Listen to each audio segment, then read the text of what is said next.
Good morning. Um, Thursday. we're past the halfway mark, getting toward the end of the week. Nice weather. Yeah. Good morning, Sue and Gwen. Um, yeah, it's good weather, and we're probably going to have some pretty good weather from here on in, right? For a while, anyway. Um, I have so I signed up for a thing at Lowe's, which I heard about online.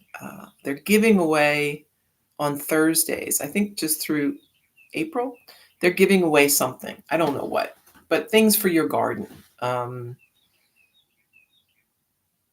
They're very vague about what it is. I don't really know, but there's some garden, there's like a garden kit, and I think there's some projects for the garden, different things. But anyway, it's free.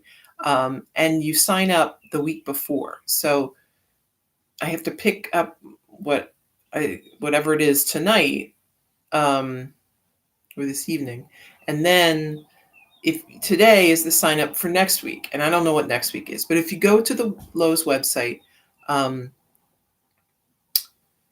there'll be a place to sign up, and I had to jump around, try to find one that was still. It seems to be very popular. A lot of people had signed up, so I ended up going to the one in Middletown. But the one in Bear may still have some, or is there one in Newcastle? There might be. So if you want something free from Lowe's, which I always do because I spend a lot of money at Lowe's, and I figure anytime they have something to give me for free, I will gladly take it. You can sign up there. So yeah, I'm hoping that will jumpstart my interest in the garden again. I need some help. All right, so yesterday we talked about I don't remember exactly what we talked about, but we've been talking about different sort of obstacles and things along the yoga path, right? So we're going to step back just a minute, and talk about the yoga path and the types of yoga. So I think I mentioned that yesterday, the sort of the limbs of yoga that we've talked about. So when we talk about the 8 limbs of yoga, it's also called Ashtanga Yoga. That means 8 limbs. It's part of a larger sort of framework of yoga. So I don't want you to get bogged down with the numbers here, but there's 6 types of yoga. And of them, one of those is sort of contained in the Ashtanga Yoga is contained in one of those. Okay, so let's talk about the 6 types. The first one, which is part of the Ashtanga sort of tradition, is called Raja Yoga, and Raja means royal yoga. So it's kind of, I don't know, it's kind of traditionally sort of a very good yoga school. I mean, they're all good, but this one's a sort of a formally organized one. Let's say. So you'll see with the other ones, it's a little less specified. But Raja Yoga, and especially in terms of Ashtanga Yoga, is very like the steps are laid out for you, right? It is the focus is sort of learning to know the mind, to understand the mind. It's kind of what we work on here. I think we're kind of working the Raja path. It's a lot of times when you're going, to like a yoga, you have a yoga teacher. Yoga's teaching you. Generally, they're teaching you Raja Yoga. So part of that is, so the Ashtanga is how that goes. And we know with Ashtanga, we start out with like the beginning, right? with the yamas and the niyamas. And so those are the first two of the limbs, the 8 limbs. Is that 8? Yeah. So they're listed as the first two, the yamas, the niyamas. In truth, the first limb you probably were introduced to was asana, right? Because that's usually everyone's beginning to Ashtanga Raja Yoga. Asana, right? Then maybe the yamas and the niyamas. You learned about those. That idea of the yamas being the things that the way you are treating the world, and then the niyamas how you're treating yourself. We're not gonna we'll cover those again, but we're gonna move over those right now. Then comes I got to refer back here because now we have so many numbers here. Oh yeah, okay, pranayama. So see the order, and the order of them is kind of the order that you're introduced to them, and also the order in which um, you're kind of refining. So we're moving toward that end goal of samadhi, which is that union with the self. But we can't get there until we've worked these other paths. So these paths refine you and your body and your mind. It gets you set, right? So just like you wouldn't go run a marathon if you've never jogged before, um, you can think of Ashtanga as sort of a training for your body and mind to get you in a place where some of the higher connections are made possible. So asana, yamas, niyamas, pranayama, right?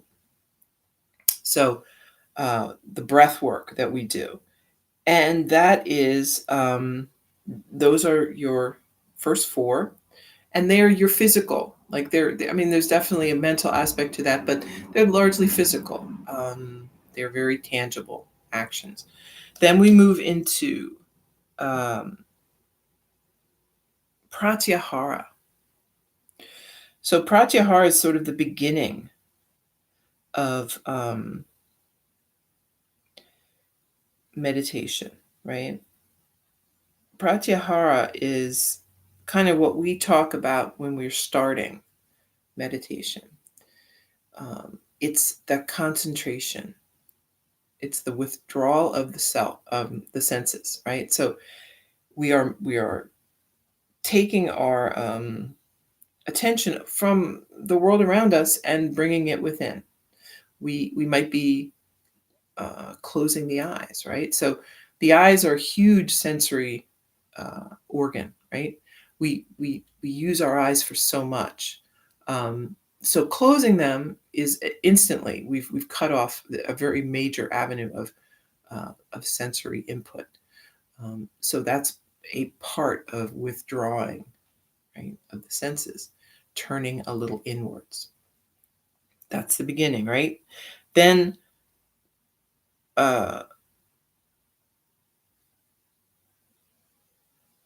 wait a minute. I think I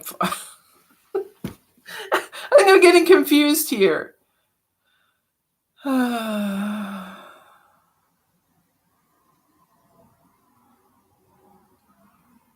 Oh yeah, no, that's right. Pratyahara. Okay.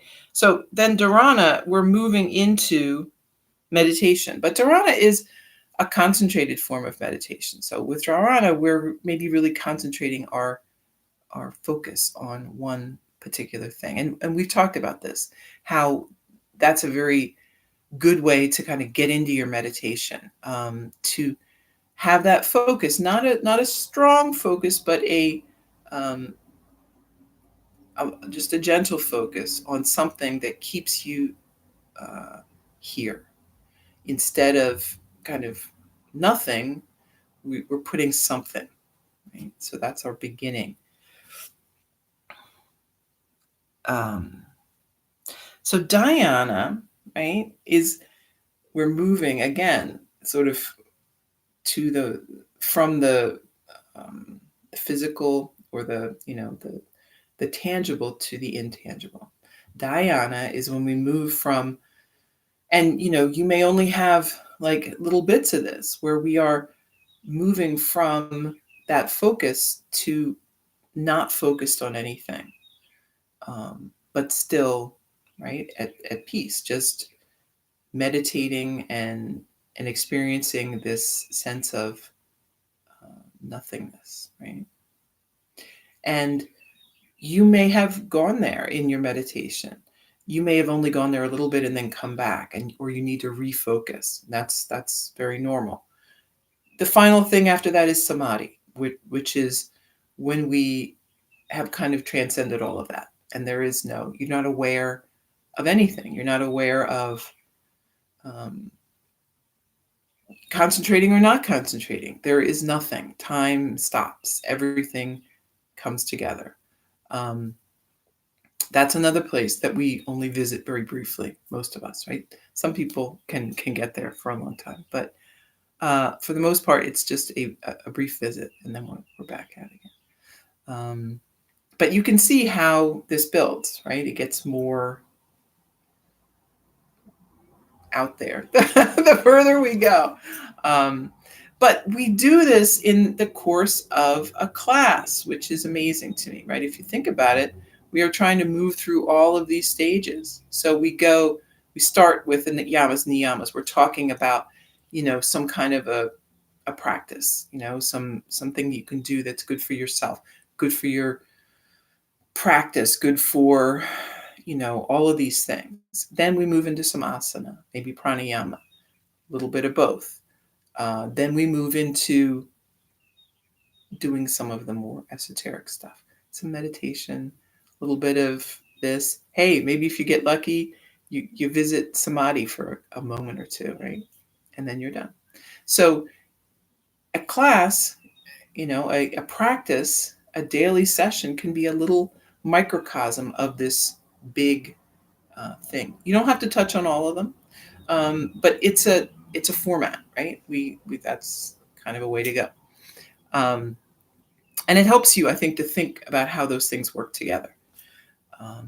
Okay, so Raja Ashtanga Yoga is one of the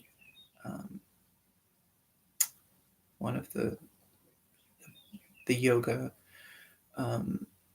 branches, right? Branches. I've seen it done a couple different ways. They have the branches. They do it like a wheel. Ways to kind of think of it. The types of yoga are all equally good, equally useful. There's no one that is superior to others. Some, I think, easier to follow, right? There's a reason that Raja is a popular form, Ashtanga, because it's easy to understand, it's easy to follow. There are set rules, and there's not a lot of rules, but there's a path to follow. You know where you're going with that. The other ones are a little less. Okay, so Hatha Yoga is another type that is, I'm trying to find this now. Everything. I had this in a book, and now I can't find the book. But I'm trying to find, and everything that I'm doing teaches me that there's more, right? So there are limbs of yoga, but then there's also, we talk about types of yoga, which is another question people have, different styles. I guess you'd say styles of yoga, right? So we talked about the 8 limbs, then the 6 types. Of them, the 8 limbs is the 8 limb path, as they say, are one of those types.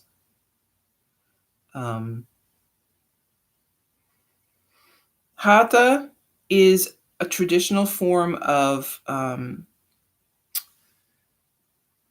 asana, right? So Hatha Yoga is, I guess, the practice of asana in and of itself, with nothing beyond that. No, um, not really seeking anything beyond that, um, which is a reasonable form of practice. Um, Hatha Yoga is typically more traditionally, it's stationary poses. Um, there's no like sort of movement in between the poses, but again, there's a lot of overlap on this. So um, I wouldn't I wouldn't necessarily um, say that this is one thing or the other, right? There's a lot of overlap. Hatha is basically asana, right? Um, Bhakti is another type uh, of of uh, of yoga practice. So bhakti is a devotional practice. So with bhakti, you are very focused on this idea of God and our connection to God and doing God's work on earth, right? So you'll find a lot of when you have yoga practice within a religious organization or so ashrams and places like that, you'll see um, their practice is what you might consider bhakti. So they are a lot of emphasis on the divine, on worship of the divine, and selfless, sort of giving up everything for the divine and for our service, right? It's a service oriented kind of practice. So if you think about people who Gandhi would be probably a good example of a bhakti yoga, right? Or yogi. He was, gave up his life in service of um, people and the world, and his belief that um, what he was doing was, what God wanted him to do. So bhakti is a path, but you see how that is less defined, right? There's no real rules for that. You'd have to discover that for yourself, what your belief, where you are with that.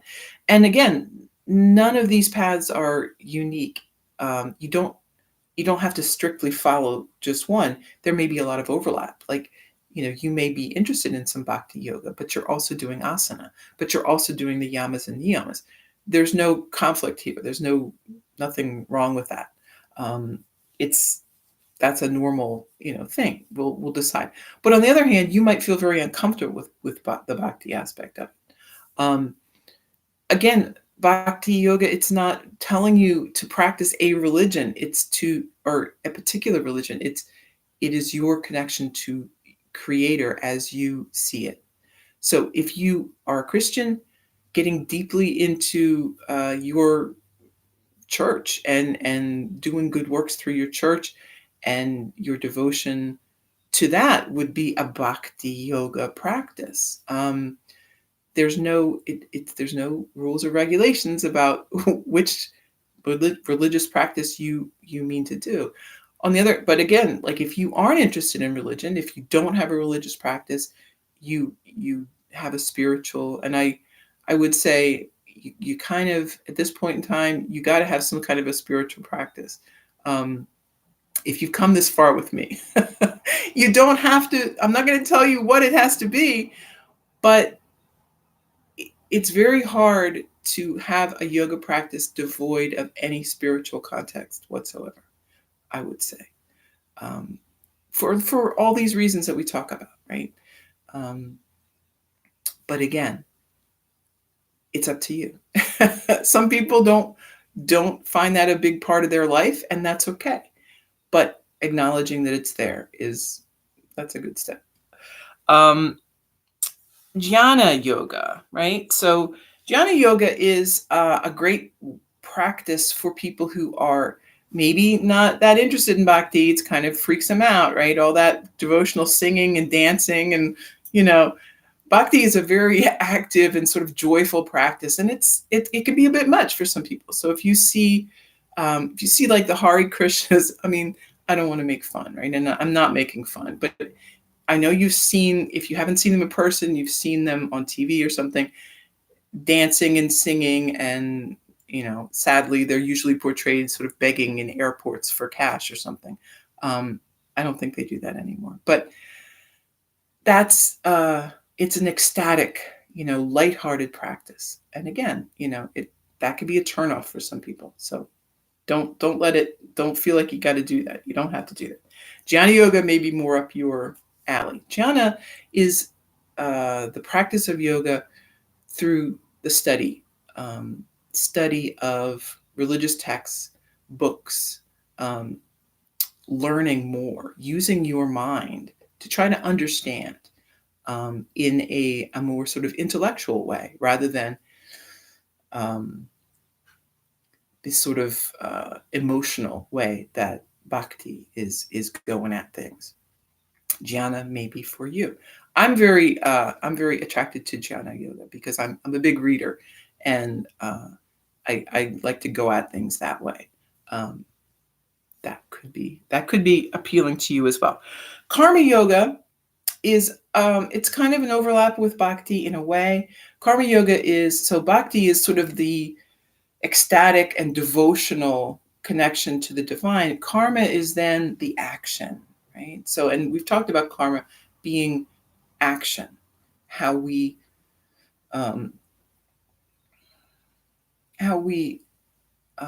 basically are responsible for what we put out into the world. Karma, people like to say that, when people get what's coming to them, well, that's karma. Well, it's not as simple as that, right? It isn't a one for one. And it isn't a retribution type thing, right? It's not punishment. But it's just a natural law, right? When you put something out, you're going to get something back. That's the nature of things. Karma yoga is using that action to work that yoga path, right?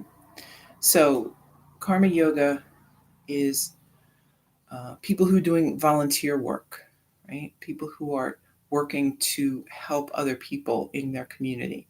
That's karma yoga, right? They may not even know they're doing karma yoga, right? But they are. They are working, putting positive things out into the universe. That is, that's a way to practice. We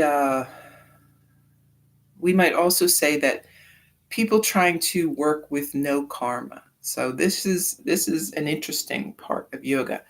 When we talk about our actions, every action that we have having sort of a karmic residue, karmic signature, those are actions that we do in service of ourself, right?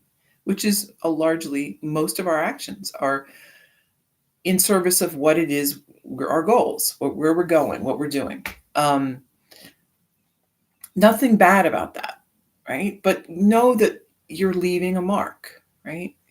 So it's important to be very aware of what you're doing, so that you're not leaving marks needlessly, right? So I think about it like when they talk about people going for a walk in the wilderness, stay on the path, don't go off the path and trample the wildlife or break off branches as you go by.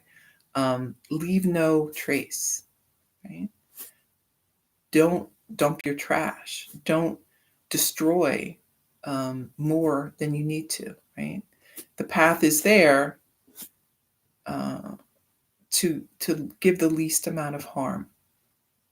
So in the same way, we want to move through life. We don't want to be flailing our arms around, punching people in the head, breaking branches off, just causing just a ruckus, right? There'll be repercussions from that, not good ones.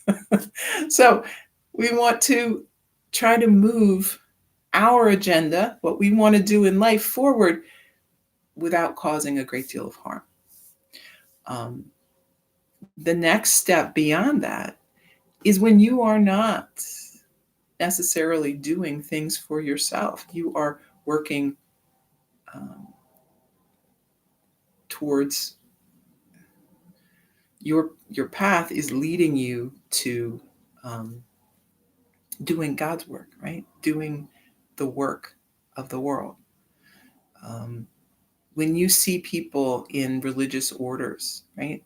Those people are doing God's work. And in truth, that is absolutely what it is. They've given up their own desires, their own selfish, I want to do this in my life, to someone else, right? To a group that then directs them to where they're going to go. And, I know that religious groups frequently get this wrong.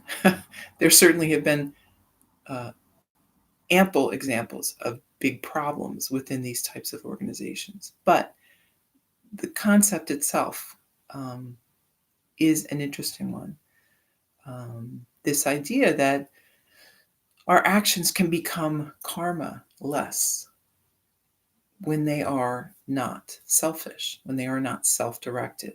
We are simply doing what needs to be done.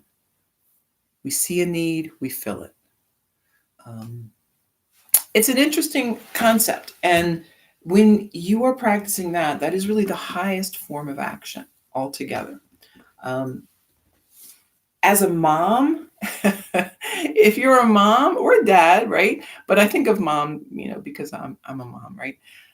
You probably have experienced this yourself, right? This idea that you do what needs to be done, regardless of whether you really feel like doing it, or it may not at all be for you. It may be for something altogether different, but you're doing it with a happy heart. You aren't resentful. You aren't cursing as you do it. You are grateful to be of service. That is karma yoga in its really highest form. And it's something we can all kind of aspire to.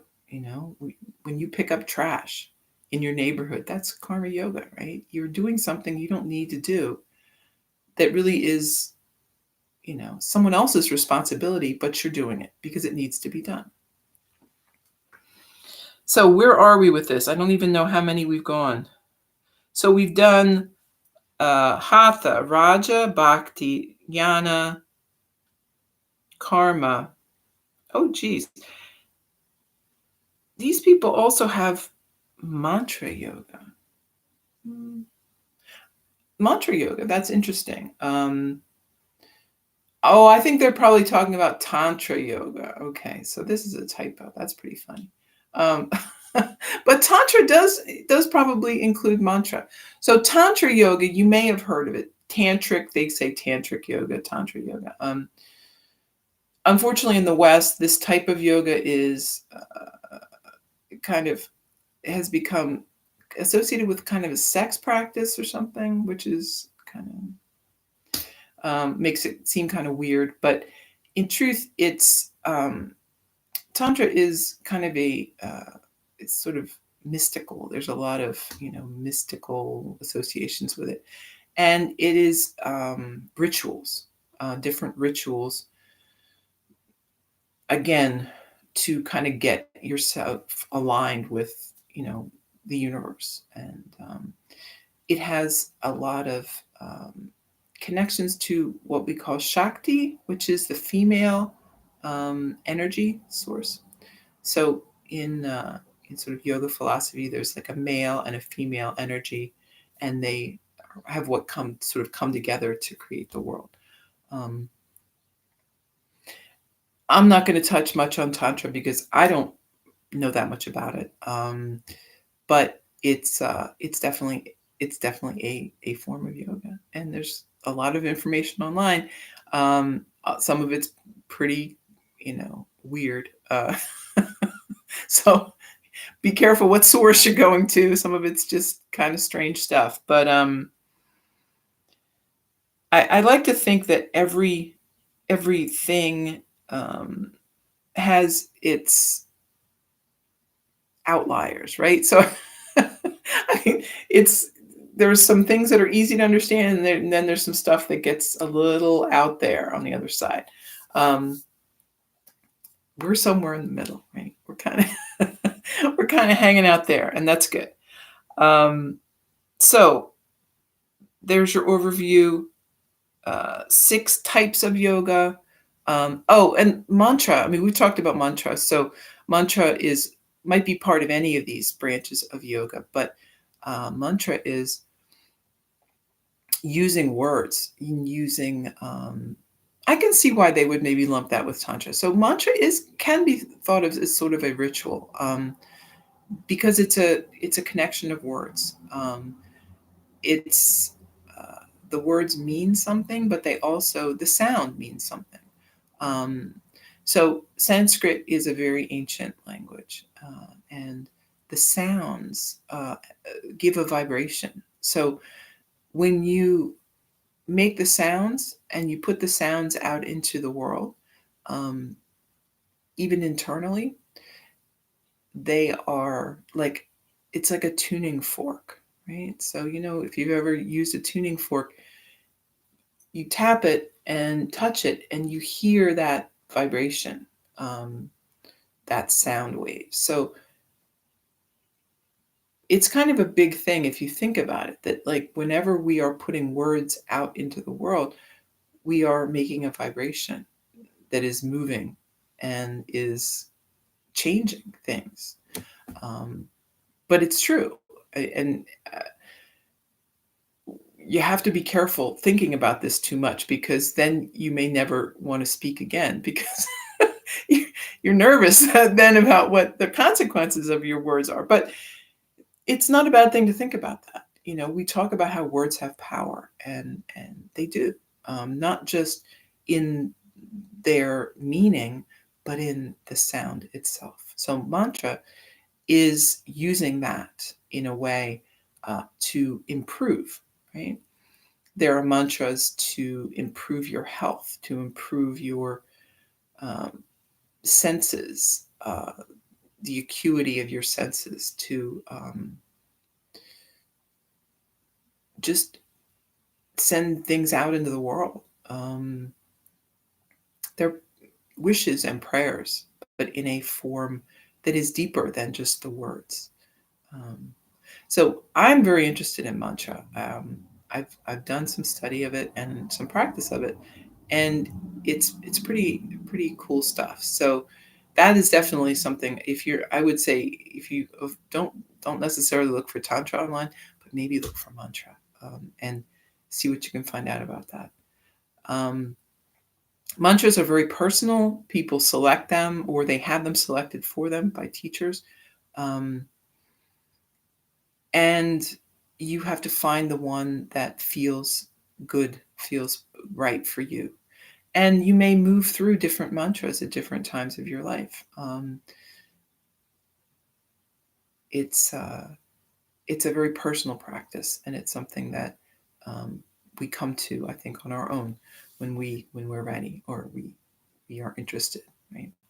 All right. So I have spent this whole time talking because there's just a lot to say today, I think. I don't know. So that's okay. Um, let's lie down for a little bit. How about that? Um, so moving onto your mat. If you're not on your mat now, we're just going to lay down. Maybe you're already laying down. I don't know. I wouldn't be so bad if you were.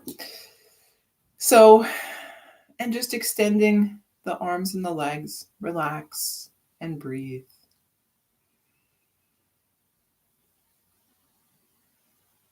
I'm going to do it too.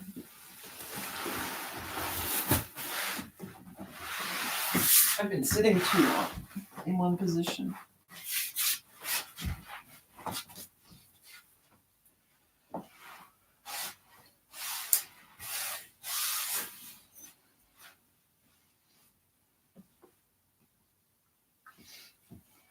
So just legs extended, arms extended, maybe arms out to a T, feet a little wider.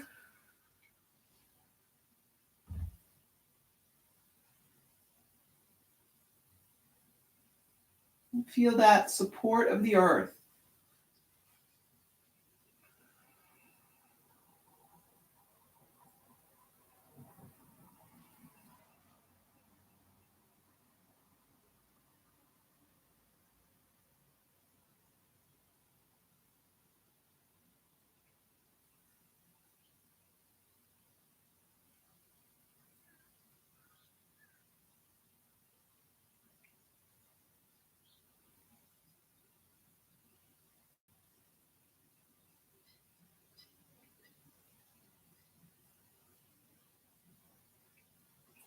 And then let's bring the soles of the feet together. Knees apart, arms up over your head. You can interlace the fingers. Extend the pointer finger. If that feels okay, if you don't like how that feels on your shoulders, then you can just kind of relax however you want to with the arms up over your head.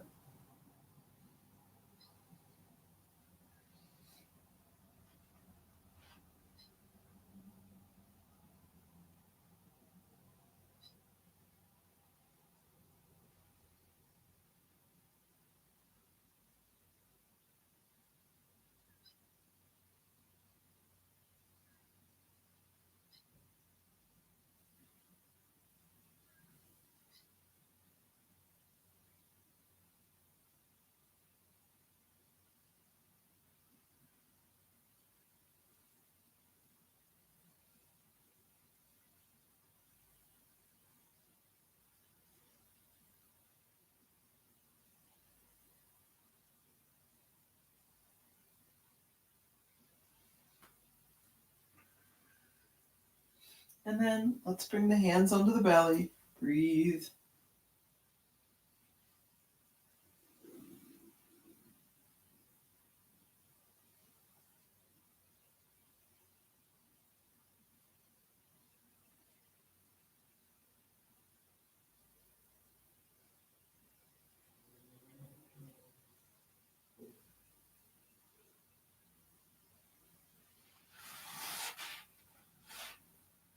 Bring the knees together. We're going to bring the right ankle on top of the left knee.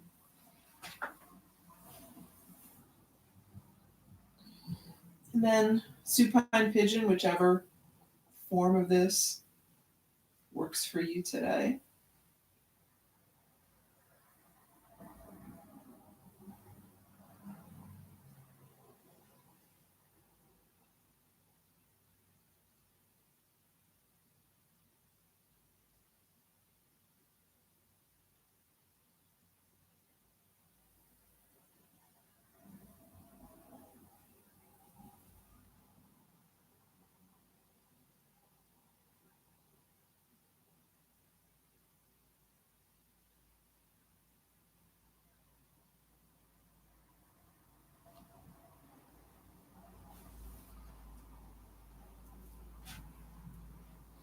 And then set the foot down. We're going to leave that right ankle on top of the left knee. Arms out to a T or goalpost arms, and then lower that left knee. Right foot comes down, gazing to the right.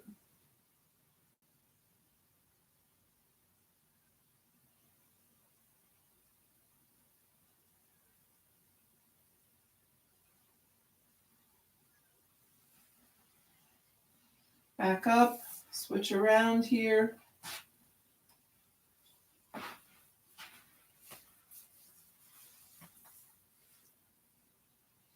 Breathe.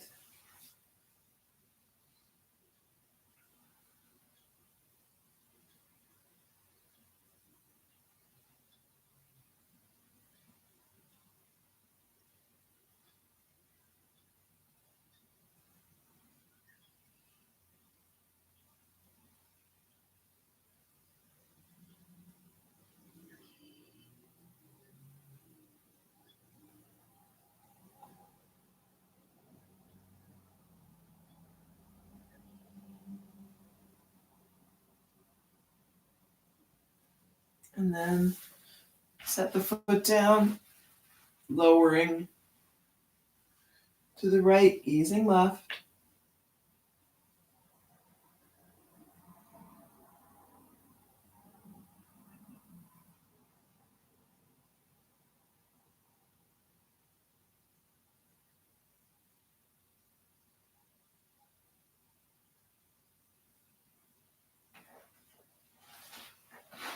Back up. Let's bring both feet to the mat. If you've got a block, I'm going to bring it and rest down on the block.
Lifting up, remove your block. And then we're just going to extend the arms and legs, moving into Shavasana.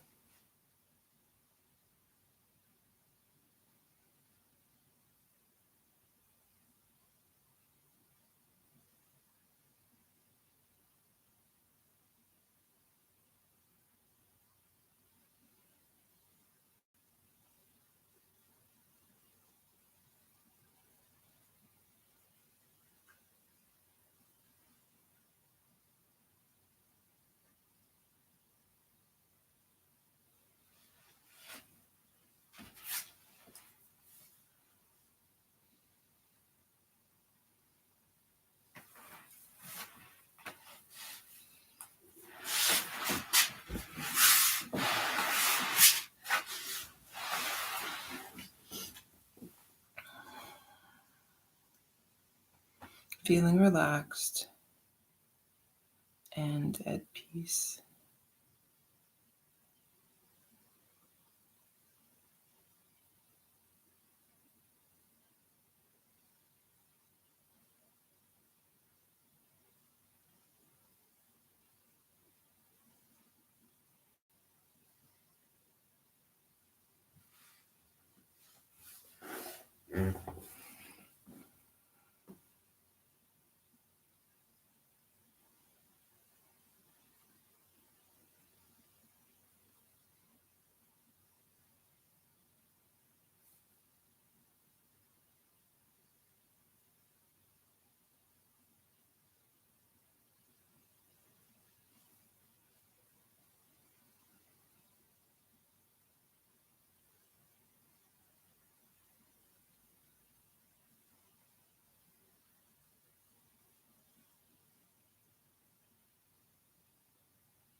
Moving a little,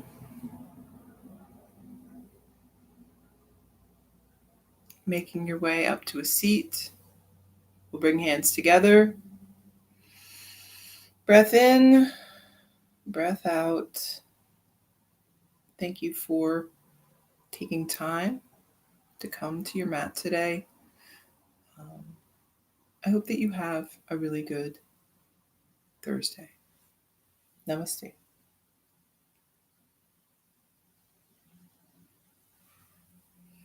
Okay. moving into a little meditation, keeping that peaceful state of mind we have cultivated.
Okay.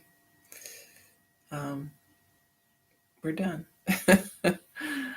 um, so enjoy your day, and I will be back tomorrow.